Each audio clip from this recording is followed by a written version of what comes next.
आपने देखा होगा संसद सत्र के दौरान कैसे नारी शक्ति बंधन अधिनियम को, जिसे प्रधानमंत्री मोदी जी 2029 में लागू करना चाहते थे, इन दलों ने उस संशोधन को पारित नहीं होने दिया।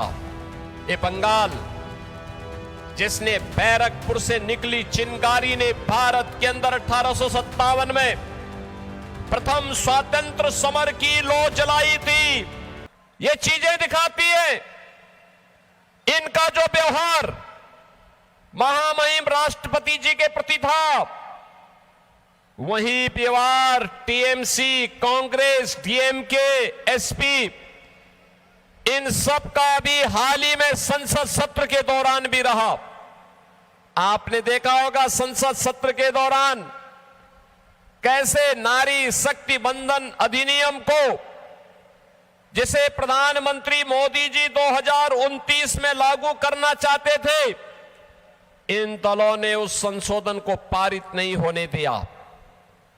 ये चीजें दिखाती हैं कि आधी आबादी का अपमान करना, नौजवानों का अपमान करना, अन्नदाता किसानों का अपमान करना और गरीबों का अपमान करना इनकी फितरत बन चुकी है। लेकिन अब जनता जागरूक हो चुकी है, अब वह इस प्रकार की भ्रष्टाचार और कदाचार में लिप्त सरकारों को स्वीकार नहीं करेगी। बहनों और भाइयों, बंगाल का अपना गौरवशाली इतिहास रहा है। ये बंगाल, जिसने बैरकपुर से निकली चिंगारी ने भारत के अंदर 1857 में प्रथम स्वातंत्र समर की लौ जलाई थी, ये बंगाल, जिसने भारत के अंदर वंदे मातरम के गान के माध्यम से भारत की आजादी का मंत्र बनकर के स्वतंत्र भारत का राष्ट्रगीत बना हुआ वंदे मातरम इसी बंगाल की धरती में रचा गया। और यह वर्ष हमारे लिए सौभाग्य का विषय है। यह वर्ष वंदे मातरम के 150 वर्ष पूरे होने के अवसर पर पूरा देश राष्ट्रीय आयोजन के साथ जुड़ा हुआ है। वंदे मातरम ने भारत की आजादी को एक नई ऊंचाई दी, यह आजादी का मंत्र बना था।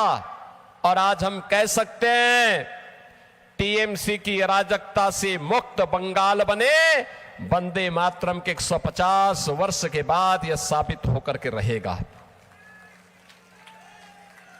बहनों और भाइयों, बंगाल हमारी आध्यात्मिक भूमि रही है। याद करिए, यही बंगाल है रामकृष्ण परमहंस को जन्म देने वाली बंगाल, लाहिड़ी महाशय को जन्म देने वाली बंगाल,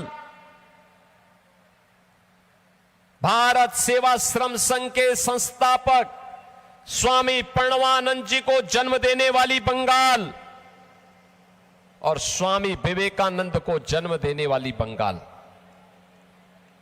वैश्विक मंच पर स्वामी विवेकानंद ने कहा था, गर्व से कहो हम हिंदू हैं। यह आह्वान भारत के एक युवा सन्यासी के रूप में स्वामी विवेकानंद ने किया था। बहनों और भाइयों, स्वामी विवेकानंद का यह आह्वान आज भी भारत के युवाओं में गूंजता, उनके कानों में गूंजता है। ये बंगाल की धरा है, जिस बंगाल की धरा ने सदैव देश को नेतृत्व दिया। नेताजी सुभाष चंद्र बोस इसी बंगाल की धरती में आह्वान करते हैं देश की आजादी के लिए, देश के युवाओं के लिए, कि तुम मुझे खून दो, मैं तुम्हें आजादी दूंगा। उनका यह उद्घोष भारत की आजादी का नारा बन गया। नेताजी सुभाष चंद्र बोस के साथ भारत के पूरे भारत का युवा एकत्र होकर के आजाद हिंद फौज के गठन के साथ जुड़ा था। नेताजी सुभाष चंद्र बोस का अपमान कांग्रेस ने किया। कांग्रेस नहीं चाहती थी कि नेताजी को सम्मान मिले और इसीलिए कांग्रेस के अध्यक्ष पद से उन्हें जीतने के बाद भी उन्हें उससे मुक्त कर दिया गया। बहनों और भाइयों, ये बात यहीं तक सीमित नहीं है। याद करिए खुदीराम बोस का बलिदान। हंसते हंसते फांसी के फंदे पर देश की आजादी के लिए खुदीराम बोस इसी बंगाल की धरती पर चढ़े थे। बहनों और भाइयों, ये बंगाल की धरा है। गुरुदेव रविंद्रनाथ ठाकुर इसी बंगाल की धरा ने दिए हैं। ये बंगाल की धरा है। भारतीय जनसंघ के संस्थापक डॉक्टर श्यामा प्रसाद मुखर्जी बंगाल की धरती पर पैदा हुए थे। बहनों और भाइयों, डॉक्टर श्यामा प्रसाद मुखर्जी ने कांग्रेस की उस तुष्टीकरण की नीति का विरोध किया था जो कांग्रेस ने कश्मीर में धारा 370 लागू करके कश्मीर को भारत से अलग करने की साजिश की थी। तब डॉक्टर श्यामा प्रसाद मुखर्जी ने, जो इसी बंगाल की धरती पर पैदा हुए थे, तब उन्होंने नारा दिया था, एक देश में दो प्रधान, दो विधान, दो निशान नहीं चलेंगे।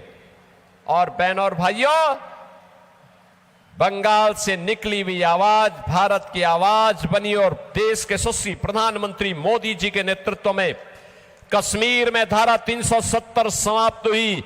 अब बंगाल का नौजवान भी कश्मीर के अंदर अपने लिए जमीन खरीद सकता है और वहां सम्मानजनक ढंग से रह सकता है। बहनों और भाइयों, आज मैं आप सबको यही आह्वान करने के लिए आया हूं। बंगाल कभी भारत की स्वर्ण भूमि कहा जाती थी। उर्वरा भूमि है, सब कुछ सामर्थ्य थी, भूमि अत्यंत उर्वरा थी, उद्योग धंधे थे, नौजवान प्रतिभाशाली था, आध्यात्मिक प्रेरणा की भूमि थी, अन्नदाता किसानों के परिश्रम की भूमि थी। महिलाएं कला और संस्कृति को लेकर के नेतृत्व देती थी। लेकिन पहले कांग्रेस ने, फिर कम्युनिस्टों ने, 15 वर्षों में टीएमसी ने, जो बंगाल कभी भारत की अर्थव्यवस्था का ग्रोथ इंजन था, उस ग्रोथ इंजन को इन्होंने कंगाल बना करके रख दिया है। आज बंगाल बेहाल है। पिछले 15 वर्षों में 7,000 से अधिक बड़े उद्योग बंद हुए हैं। बंगाल में एमएसएमई यूनिट 18,000 से अधिक बंद हुए हैं। 30 लाख से अधिक नौजवान बेरोजगार हुआ है। अन्नदाता किसान को उसकी उपज का दाम नहीं मिल रहा है। आलू उत्पादन करने वाला किसान